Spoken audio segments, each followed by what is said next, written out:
Welcome back for another episode of Super Fun Game Review Podcast Go. Find us on Facebook.com.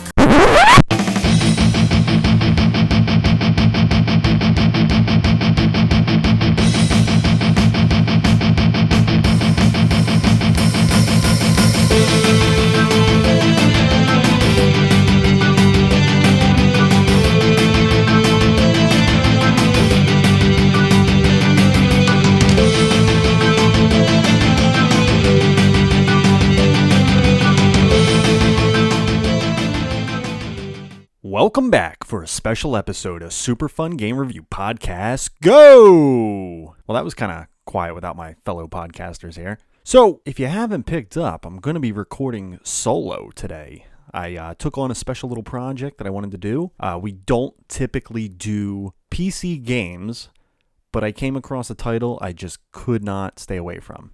So, just to spice things up today, I decided, though they're not in the room, I figured I'm going to add my fellow podcasters into the episode just for a little lighthearted entertainment. Isn't that right, Clark? Fucking bitch. Why don't you introduce yourself, Clark? How's it going, everybody? Mr. Ralph. All right, well. Welcome to the show, Steve.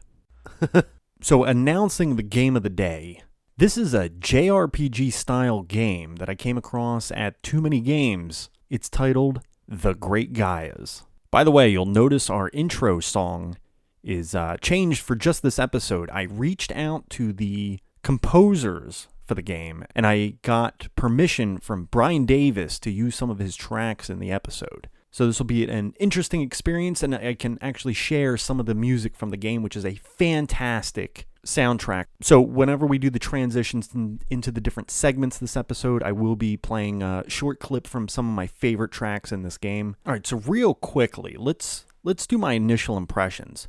So I came across this booth at Too Many Games. I mean, we spent the whole weekend just kind of roaming around, talking to vendors, and if you go back and listen to our episode, some of the developers that we met, we did interviews at Too Many Games.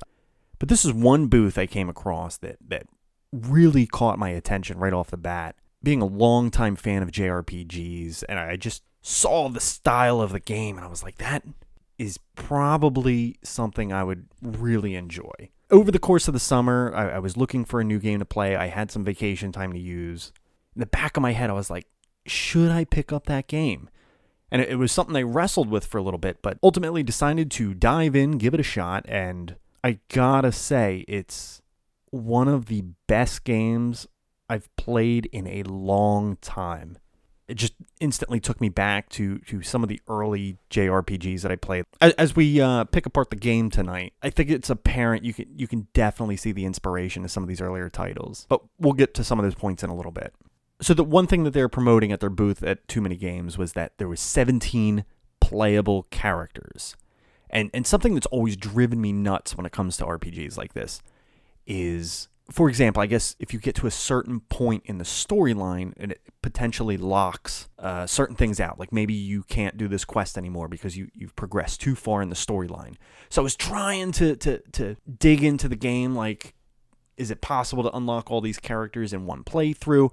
So they were trying to answer my questions without giving too much away of the game, because as you'll find out later this evening, there is a certain character that you can unlock later in the game, but it really ties into the story of this game and the ultimate ending to this game. And they were trying to answer my questions without giving too much away from the game, and I do respect that. But before we get into game development here, why don't we listen to one of the tracks from the game?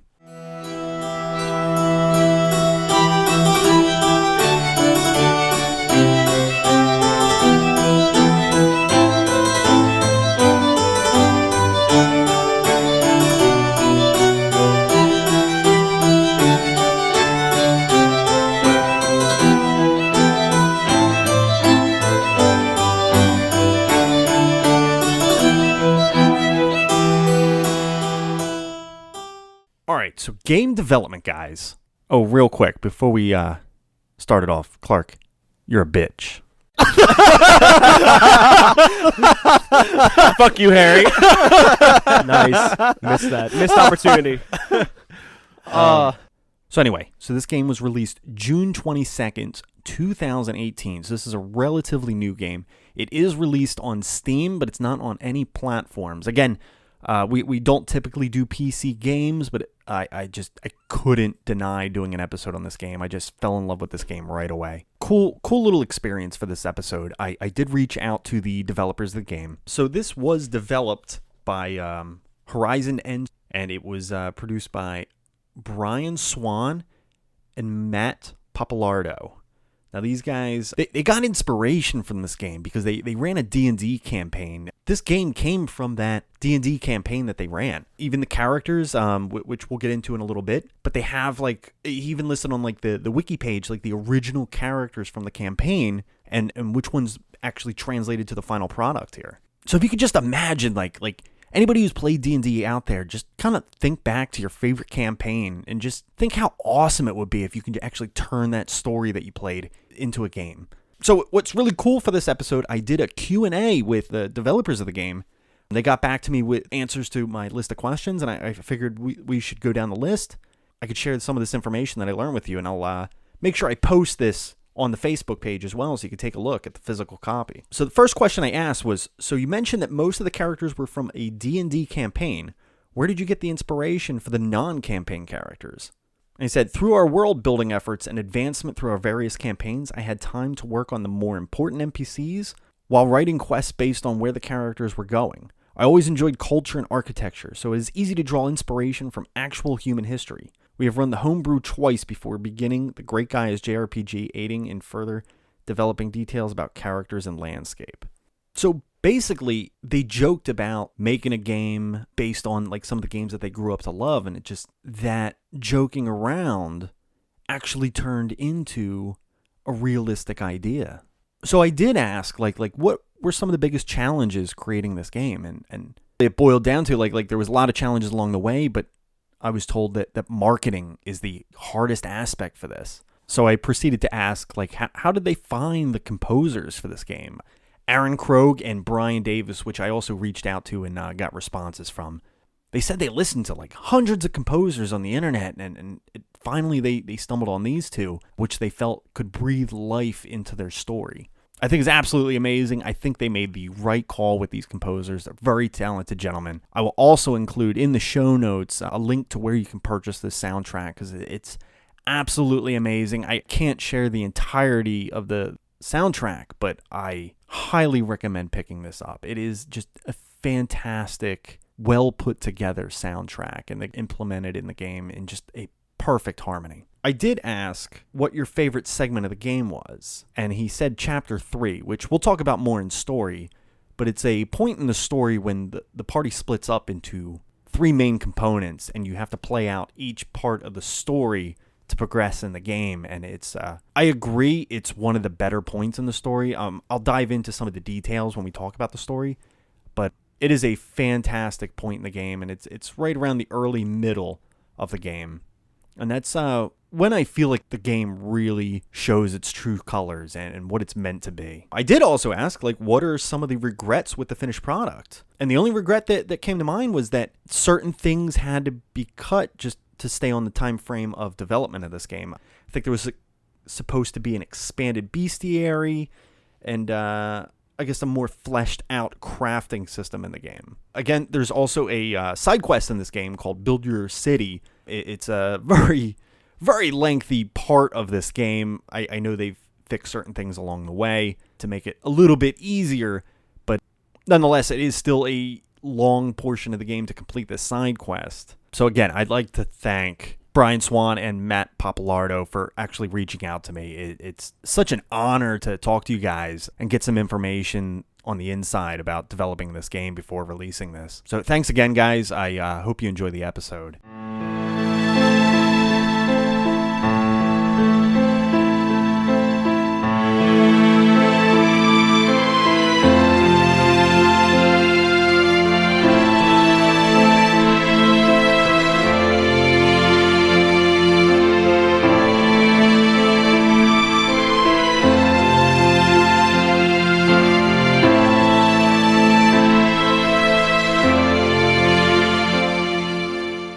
All right, right, so let's talk about the story for a little bit.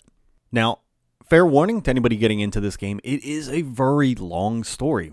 But it's okay because it is very engrossing the entire time. These are some of the best gaming characters I've come across in a long time. They're very fleshed out. It's a very heartwarming story at times, but it's very dark at times. And what's really good, I love the Final Fantasy franchise. But the thing that kind of irks me is that there's this very lighthearted tone a lot of times in Final Fantasy, and when things start to get serious in Final Fantasy, then a Moogle shows up and does some goofy stuff. And there's this very, how do I put it? There's lighter tones in the Final Fantasy series. And these guys that developed the great Gaias, they don't pull the punches like that. There are a lot of death scenes in this game. And it just makes for a very dark story at times. And I really love that about this game. I have some minor gripes with the story, and I think this game potentially suffers from some of the same things that maybe Final Fantasy 12 or Final Fantasy Tactics suffer from, where there's just this sense of maybe there's just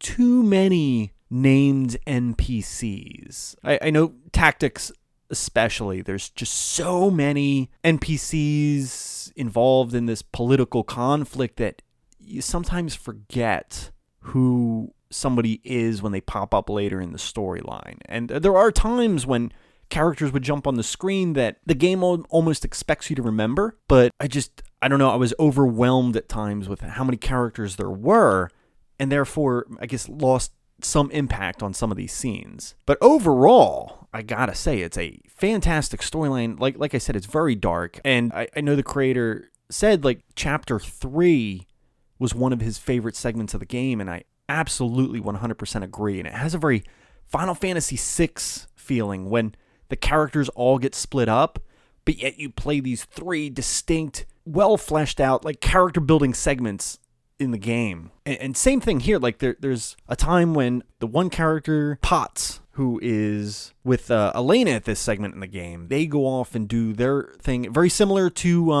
when Celis has to revive the fisherman on the island by catching the fish in the sea. Potts is basically unconscious, and Elena has to go out, find the food, find water, and trying to take care of him while he's resting in a cave. So very similar feel there, but did not lose any impact whatsoever. It's just a very strong point in this game. Wayne, the paladin in the game, one of my favorite characters, by the way, he's going on a crusade to find a murderer in a city who's been killing members of the Order, and it's an opportunity for them to introduce new characters. I know he comes across a summoner and a sorceress at this point in the game.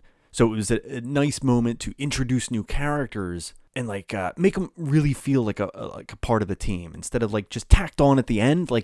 Each character has an interesting backstory, and there's something about the limitation of your party. You have to get through these challenges, and you don't have your entire extended party to kind of lean on to get through this. These are the set members you have.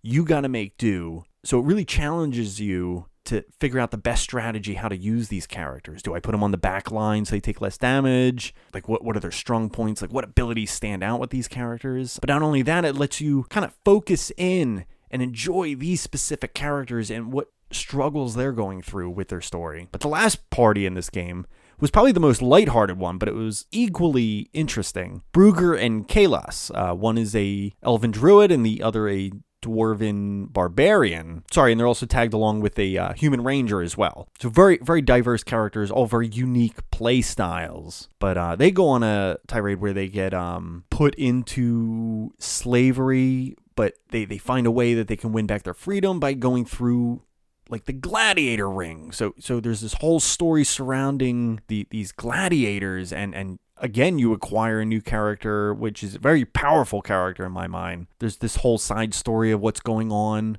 with the Minotaurs of the North, which was also a very fantastic story.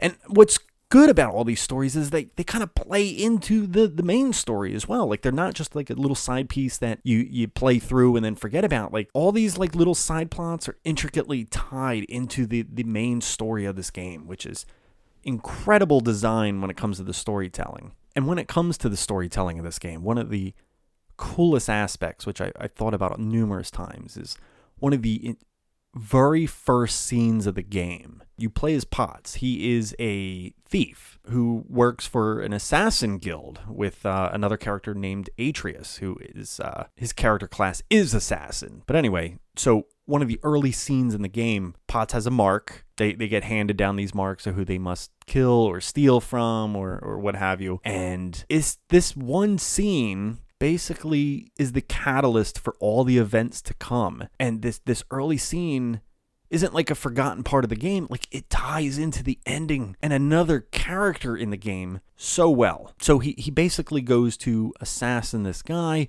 but ends up murdering his wife and his daughter as well. And you'd think like this would just be a standalone event or maybe just a character building scene. But because of who he murdered, ties into the overall plot of the game and sets the course for another character in the game in a big way.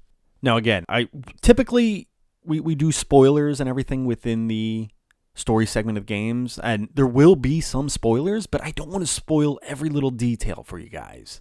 Like with most games, you have that rival character. And in this game, his name is Belkus. So let me explain a little backstory first before I dive into the whole Belkus thing. So there's this character, Blackheart, and he is trying to resurrect. So in the past, there was the Children of Light, and they all banded together with their storylines and sealed away the Dark Emperor, broke this rune apart that would prevent him from coming back. But in the past, and this is the one thing that really throws a kink into their plan. So it's destined that he's going to come back, and it's actually a flaw of one of the party members. So one of the bad guys from the past, rather than killing him, they bestow a curse on him that makes him basically live forever. He can't die. Not that he's immortal, but that he's going to live hundreds of lifetimes over and over again, destined to wander the earth until the ends of time as his punishment. So that was their undoing of the characters in the past, because he is the one that comes to power years later to gather up these rune pieces so that he can release this Dark Emperor. And that's what brings us to present day, when the characters in your party that you're accumulating throughout the game are like the reincarnation of the Children of Light before. So they're like the new band of Children of Light. So what that ties into, so this Belkus character that's basically your rival throughout the game, and you fight him many times, and his party, he's convinced that he is the reincarnation of one of the old characters. And he's convinced almost to a fault, where he blindly attacks you out of this almost like jealous rage. People are praising you for being the Children of Light, and he's like almost jealous of it. So you fight this party over and over again, and it's an interesting party. It's has really unique characters. So Belkus continuously fights you over and over again, and you're thinking the whole time, like, this guy, he thinks he's the reincarnated character, and like maybe that's like a whole big joke. But then like later in the game, it's revealed that he was right all along, and that you were wrong. Wayne, I think, was the character that he was referring to as the reincarnated character, but it was actually Belkus. But it's such a cool, unique twist when you, as the player, are convinced that Wayne is this reincarnated character, when in fact it's actually Belkus the whole time. And it was just like a cool little twist that hits you towards the end of the game. And this rival of yours actually becomes part of your party later in the game when certain events come to fruition. Another inspired moment for this game. So most of us have played Final Fantasy VII out there, and kind of think back to the first time when Aerith died by Sephiroth's sword in that game, and how an impactful moment that was in the game. And there is a character in your party that succumbs to almost the same kind of fate that she did in that game. But what's really cool about this game is towards the end of the game, it's to achieve like the best ending of this game, you can have her revived. And how it all plays out, like I mentioned earlier, this murder scene in the beginning of the game ties into another character in the game who becomes this ultimate sorcerer, like the Lord of Sorcery, I think his title was. And he can manipulate time. And by achieving this side quest that you do like late in the game, it's a really hard side quest with some really hard bosses. But it's so cool how those moments early in the game where you killed this character's family, which inspires him or sets him down a path to become the Lord of Sorcery, which then sets him down the path where you can use his Lord of Sorcery manipulation of time to bring back a character. Like it all ties into this one amazing storyline. All these side plots are so intricately tied together in such a way that makes for a very unique experience. Wow, I don't know, just how that all came to light. Like it wasn't just a side quest set alone to bring back this character, just how it was woven into the main story just made for such a cool experience there. And just, you've all seen those plot points in movies or something when, what's it called, a Deus Ex Machina, when writers write themselves into a corner and just kind of blanket over this one idea that fixes all the things that they cornered themselves with. This was a intricately planned out story that didn't have to use that device to bring back that character. It was woven into the main story, which was fantastic design. So overall, the characters in this game are endearing. The plot is for the most part pretty dark and very engrossing. There are some lighthearted moments in the game, but they don't take away from the story. It's all for character building at this point. But again, I don't want to spoil everything in this game, so go check it out and let me know what you think of this game. All right, guys, before we wrap up story, let me ask my fellow podcasters real quick what they thought about it. Clark, did you find enjoyment in this story? That's kind of the goal. All right, little pretentious, but that's fine. Ralph, what did you think of it? I actually enjoyed like the story within the story. Okay. Fair opinion. Steve, how did you handle this story? That was good. Rocked house on that story. That took a while. I was surprised. I agree. All right, cool, guys. Well, let's move into gameplay. But beforehand, let's listen to one more piece from that beautiful soundtrack.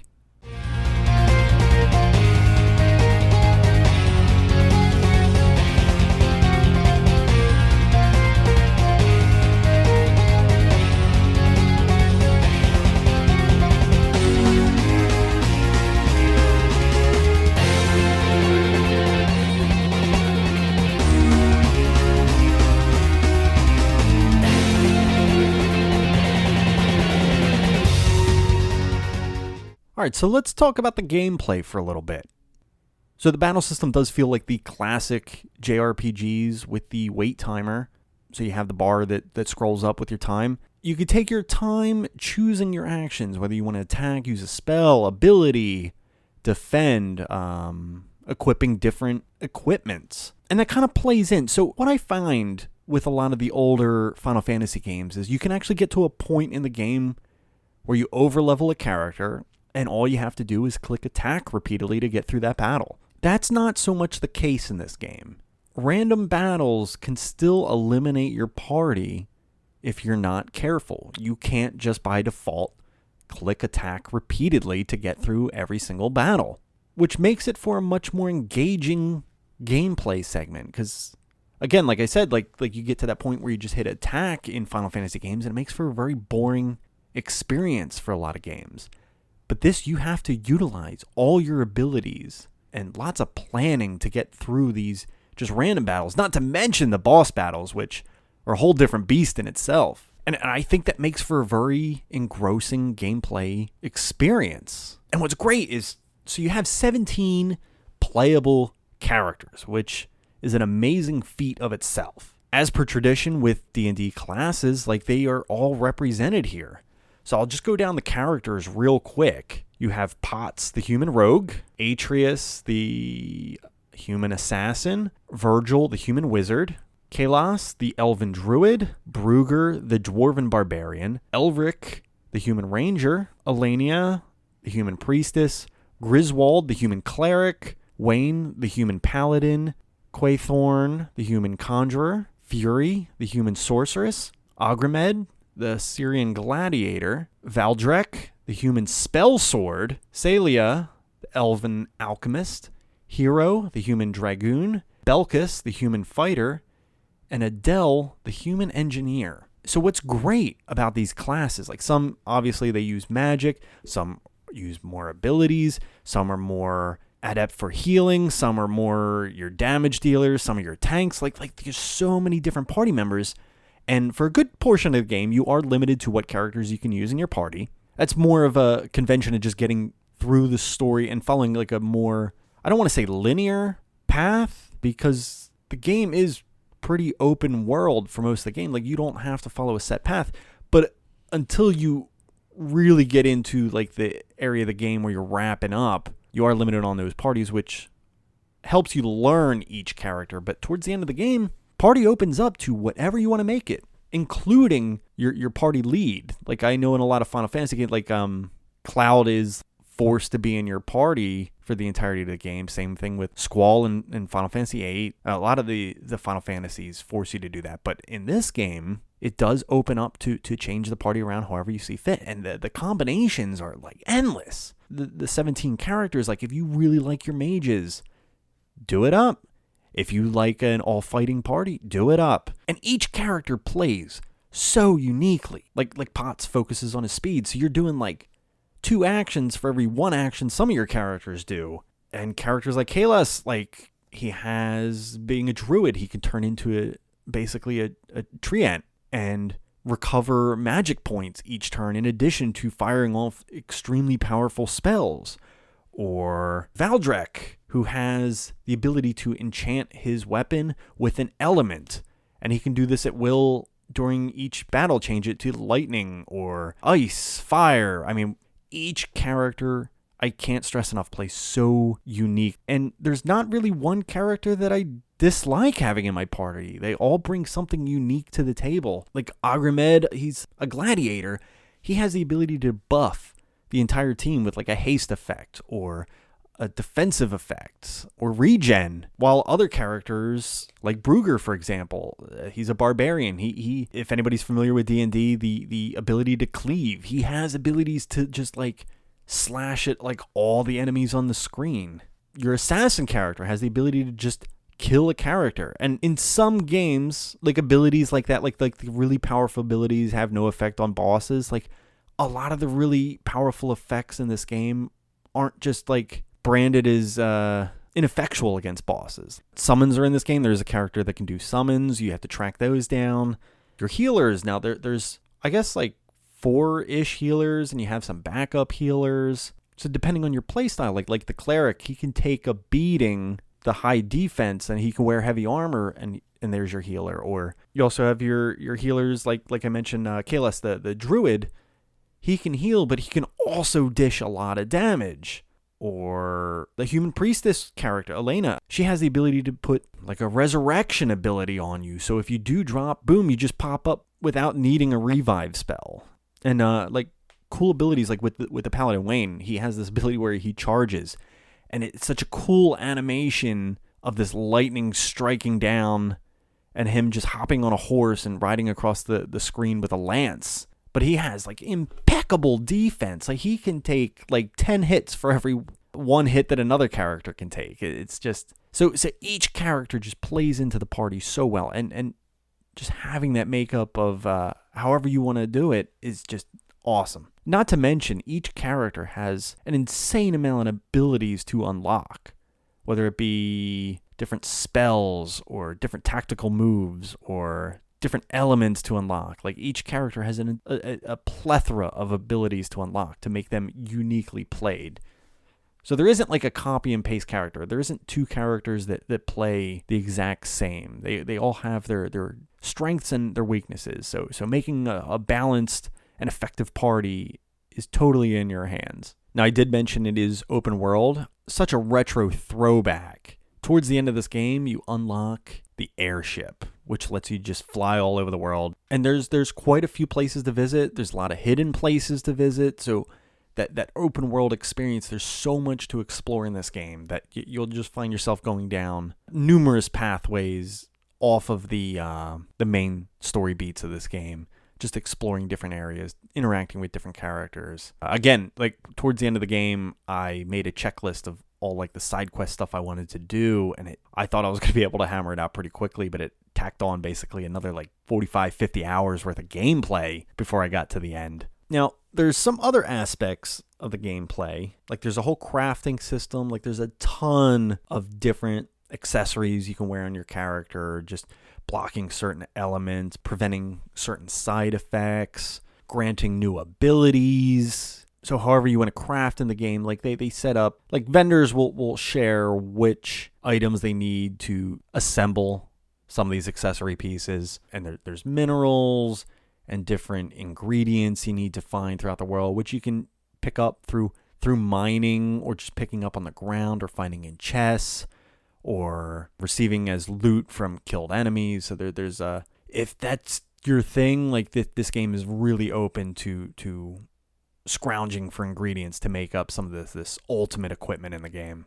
Now, certain things I find maybe not necessary to this game. There's certain attributes that made me originally think that this was more tied to D&D than I expected. So there's these abilities called like Disable Device and mining and lock picking. For example, if you walk over a square or a square on the grid that contains a trap, it rolls a d20 on the screen, and if it rolls high enough, you avoid taking damage from the trap.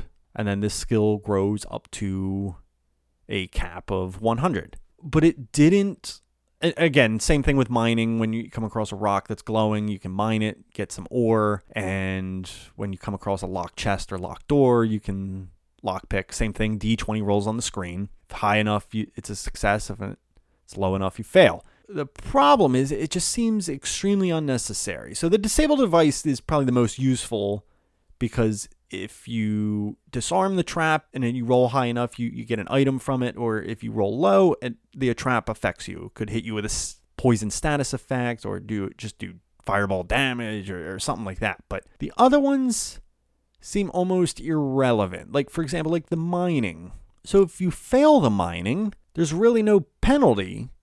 You just click it again. It's the same as picking up an item. It's just adding a d20 roll. And yes, if you hit a 20, you get more ore. But other than that, it just doesn't seem fitting in the game. Same thing with unlocking a chest. If you fail unlocking the chest, you don't lose the chest. You just do it again, which seems, again, unnecessary to the game. So another thing, this was a bigger gripe with the game. Early in the game, now I should mention, when I played this on PC, I plugged in a USB port controller. I didn't want to play with keyboard. I wanted to feel like that retro feel. So there's this puzzle early in the game where you're running through this labyrinth of rocks and this giant boulder is chasing you. And if the boulder touches you, it basically flashes up the game over screen because you instantly die. It is an extremely difficult point in the game, and it actually took me numerous amounts of attempts to get past this point in the game. And it was a very frustrating experience that almost added a puzzle platformer kind of experience to a JRPG game, and it just felt a little out of place because it was a difficult moment in the game, not like a boss fight or something, but because I kept getting stuck on rocks. Now, reading on the forums, it seemed like a lot of people got around that by clicking with the mouse because you wouldn't have to it avoided that accidental not hitting on the D-pad quick enough. You can just keep clicking on the map ahead to get through the area, and the character automatically runs to those specific clicks. So I guess playing with the controller put me at a disadvantage at that section of the game. And I hear they went back and patched up certain things with that, but at the time of playing that point, it was an extremely frustrating experience. And it's very early in the game as well. Now, talking about the boss fights real quick, I gotta say the biggest breath of fresh air that you'll get from this game is the bosses are consistently challenging from start to finish on this game. So there's no like serious pushovers, and you need to pull like all your punches. Well, don't pull your punches, but you need to pull out all the tricks to get through some of these bosses and knowing when to use certain abilities. And I found myself once in a while just using the wrong ability or not timing something perfectly, and it ends in a party wipe. Now, to some that might seem frustrating, but again, I find, generally speaking, JRPGs are too easy, and it was nice getting a little bit of a challenge in this game that makes you kind of think outside the box. And when something doesn't work, how do you get around it in battle? Like, for example, let's say a boss is immune to magic and maybe very resistant to damage. Well, what can you do at that point?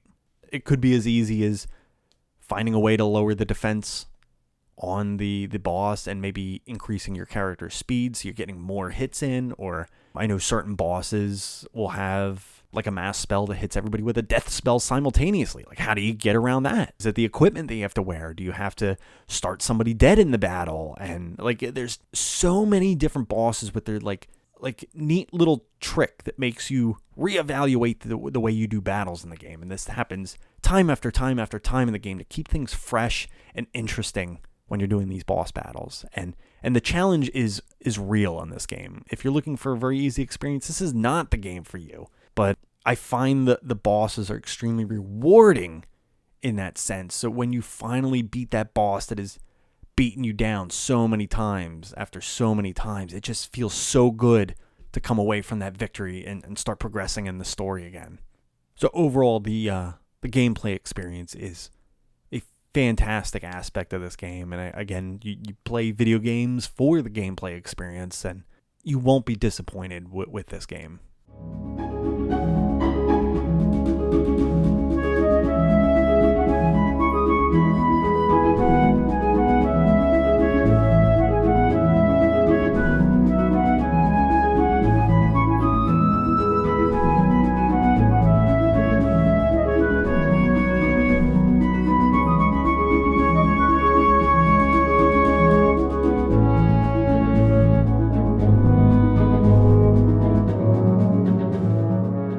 So let's talk graphics, guys.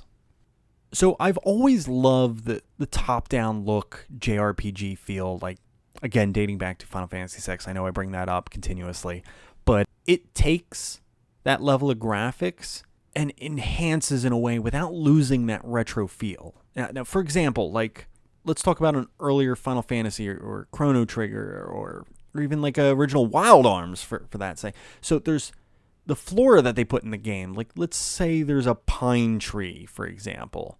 You'll see that same pine tree copy paste in some of those earlier titles. But what they do in this game, like when it comes to like trees and such, you find so many different variances of trees without losing that retro look. But it changes up the environments. You'll see cherry blossoms, pine trees, I don't know, just tons of different trees that really change up the landscape and make it look unique without that repetition that a lot of earlier games had. And it's not bashing earlier games. They were working with limited hardware. It's just for this game, they kept that feel, but used like modern technology to enhance it in such a way that it makes it look unique. The towns look very charming in this game. Now, I will admit some of the bigger castles I find are very easy to get lost, but I like the look of the towns. And even when characters die, they'll leave blood stains on the map to make it feel a little bit more violent and dark and lived in. Now, one of my favorite aspects of the graphics of this game is the sprite work. Specifically, the main characters of the game. I like how they each look so unique in battle.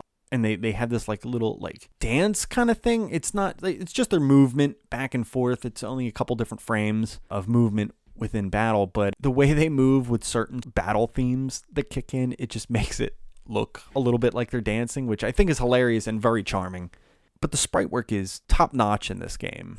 Now, I have some, I guess, minor gripes with the game's look. Now, number one, the enemies that you encounter in the game. I think there's a little bit of variance in some of the design. Like, some enemies look fantastic, but there's a couple that I think may have been early creations, and rather than being redone later in the game, were kept in the game. And there's one specific that stands out, and there's this goblin model that I don't think looks on par with the rest of the creatures in the game. At times almost looks out of place. So in my opinion, I would have cut that character from the game. Now, when it comes to spell use, the magic looks fantastic in this game. And one spell specifically, there's with the wind element, there's like a tornado spell and a gust spell. And just the way it looks fantastic. Like almost like 3-dimensional in a 2D world, and it just pops in such a way that looks so cool. And I'll try to post maybe like a small video of like a gust spell on the Facebook page just so you can see, but it looks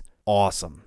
And then when you're in battle, I mentioned before that there's just all these unique abilities per character, but like none of the animations are reused. Like each ability has its own distinct effect on the screen, which gives it just a very unique look in battle rather than repeatedly seeing the same thing over and over and over again.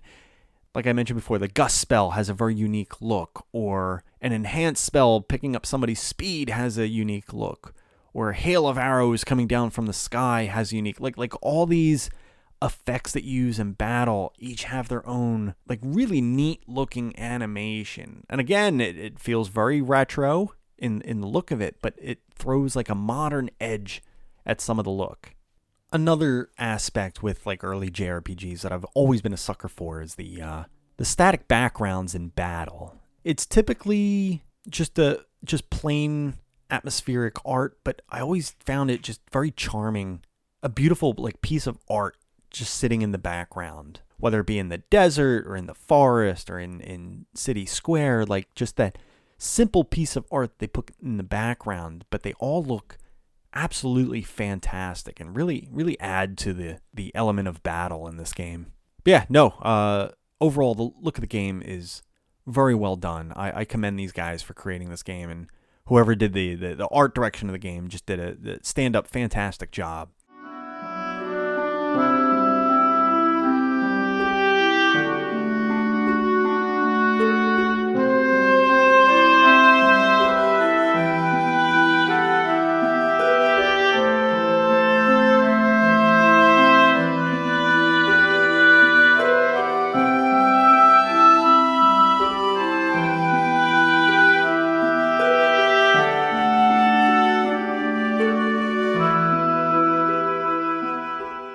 All right, let's take some time to talk about the music of this game. And I am extremely excited to talk about this part because I think this soundtrack stands out among almost every single soundtrack I've ever listened to in a game. And after putting in maybe 40, 50 hours of this game, I was like, I've got to own this soundtrack. Nobuo Uematsu, in his career in Final Fantasy, like he just knew how to hit certain melodies and music tone and just really know how to create masterpieces in early JRPGs. And with the newer Final Fantasies, like they're not bad soundtracks, but they don't leave any kind of like an impression on me or some kind of like song I can just like hum along in my head. This game caught me by surprise very quickly with the soundtrack. Some of the music feels just amazing in this game. Like, and I find myself like now that I'm playing the game and I've put so many hours in, like when certain tracks or like certain battle themes kick in, like I can just like hum along and like really get into it, and playing drums on the edge of the desk, and just a fantastic experience. Hopefully you've enjoyed the tracks I selected to play this evening up until now in the episode.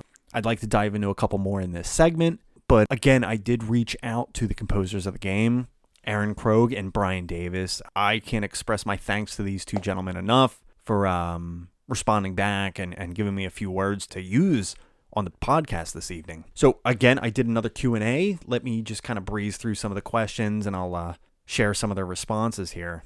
So both of them agreed that working with the creators of the Great Gaias was a fantastic experience, and they're very excited to continue working with them on their next title as well. I don't know all the details behind it, but halfway through the project, Aaron Krogh had to step down, and that's when Brian Davis stepped in to finish the soundtrack. So half of the soundtrack is created by Aaron, and then the other half by Brian. They both did a fantastic job on this soundtrack. There's not really one track that I'm just disgusted with. Like, all of these pieces are just so well put together, really represent the scene that's going on in the game. And I even mentioned to him, like, I haven't heard a soundtrack this well-rounded since Final Fantasy VI. And I know that's saying something, but I think it is well-earned in this game. Like, these guys they knocked it out of the park with these tracks. Again, I'm going to leave links in the show notes.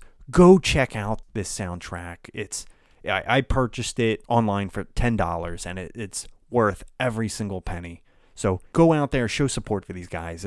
You won't regret picking this up. So one of the questions, what was your inspiration for the soundtrack? Obviously, they said Nobuo Uematsu, and you could kind of hear some of that inspiration in a few of the tracks that I've played. And one of my favorite tracks, it's titled Blackheart. And when you fight Blackheart in the game, this song kicks in, and it's just such an amazing piece. And like, three of the things I'm guilty of loving in music are, one, like choir backup vocals. You know, something that sounds like... Oh, I'm sorry, guys. Was that not good for you? Ralph, why don't you show what you got? All right, well. Steve, you want to go at it? No. Come on, Steve. Don't be your usual bitch-ass self. All right, everybody together now. All right, yeah, that's what I thought. And moving on. But I'm also a sucker for like a sick guitar solo. And lastly, like some really awesome beats. And this song has all three of those. So no wonder I like fell in love with this song, but it is it's a masterpiece. And when you get to this fight in the game and this song kicks in, it just makes for an all around just epic experience. So I asked, like, how long did this soundtrack take to produce? And when Brian Davis came onto the scene, he said, like, when he picked up doing the second half of the soundtrack, that it still took a little over a year to develop. And where some songs would come very quickly, the one song that he spent a numerous amount of time on was one of the last tracks on the soundtrack called Ascension. And where he said certain took a couple days, this took weeks to produce. He took some inspiration from Uematsu's One-Winged Angel. This track takes place in like one of the pinnacle moments of the game, and he just wanted to make sure to make it feel appropriate for this point in the game. So I asked Brian, like, where did he get his start producing music? And he said it was always a big part of his life. He went to college with scholarships in vocal and instrumental music. And I guess while he was in college, he signed up for a class about writing music and then instantly fell in love with producing his own music. So while trying to secure a job writing scores for movies, where he expressed that it's too saturated with a few taking up a majority of the work in that field. But he put together a portfolio working on games, and that's where he got his start, making soundtracks for games. Again, I asked Brian, like, what were some of the biggest obstacles or challenges producing the music for the Great Gaias? And he said he had never made metal music before, and learning to compose and produce that was one of the biggest challenges for this game. And in my opinion, I will say it's one of the coolest aspects of this game, hearing that heavy metal and guitar riffs and solos in some of the music in this game. And again, in addition to the guitar solos in Blackheart and metal vibe in that song, there's another track called Much More Fighting, which I used in the intro for the episode, that also just really takes that element of metal and just runs with it in such a positive way.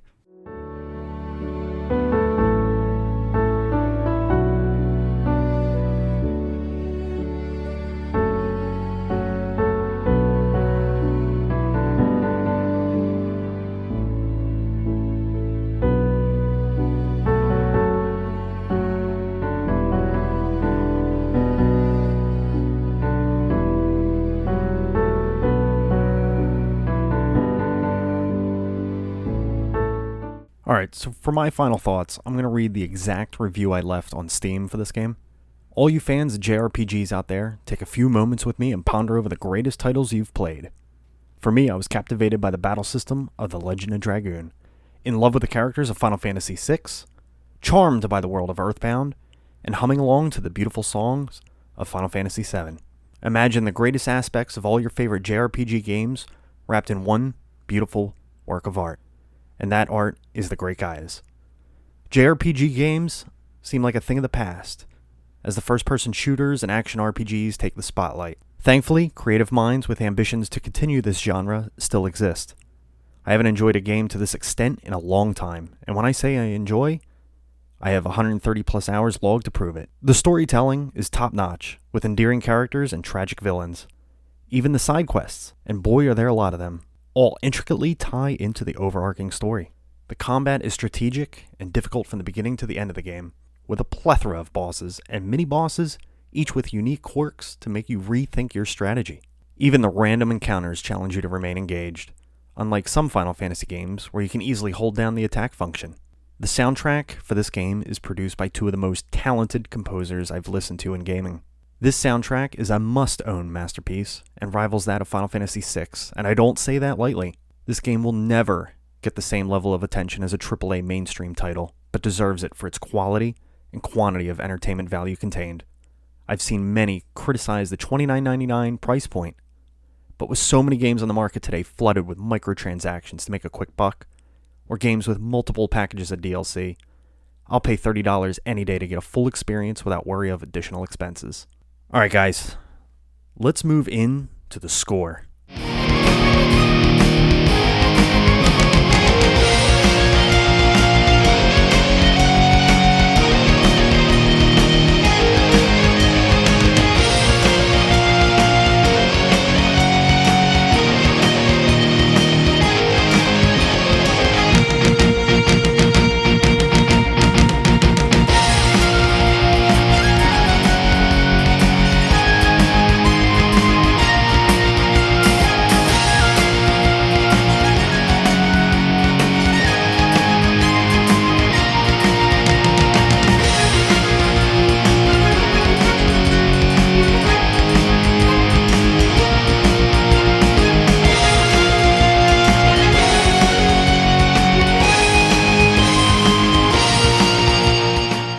Alright, I'm going to keep it short and sweet, and I think it is well deserved, but I'm going to give this a 9.5 out of 10, which is going to tie with Earthbound. Alright, before I finish up tonight, just a couple more things. First of all, I want to thank Aaron Krogh and Brian Davis for allowing me to use the soundtrack from this game. You guys did a phenomenal job on this. Brian Swan and Matt Papalardo, thank you again for reaching out and giving me some background information on this game. You guys did a fantastic job creating this piece of art. And just as service to our listeners and the guys that made this game, I am going to post a link to the soundtrack in the show notes. I'm also going to post a link to where you can find this game on Steam. And just a little bit of background information to all of our listeners. I'm going to post the full conversation I had with these guys through email. I'll post the full conversation on Facebook so you guys can take a look. And lastly, I just want to ask my fellow podcasters, just quickly pretend I'm not in the room so you can freely speak about it, but how did I do hosting the show by myself tonight? As far as I can tell, he fucked up, and then he really fucked up by telling everybody about it. It's really humbling, too. Jesus, Ralph. I think my favorite part out of this is just watching Harry try to live. Cool. Well, thank you for listening. I'm going to trail off the episode with one more track from the soundtrack. But stay tuned, guys, for the whole group getting together again. The next game we're going to release is Dark Souls 3, which I'm hoping you are super excited to listen to. All right, guys, everybody listening, stay sexy.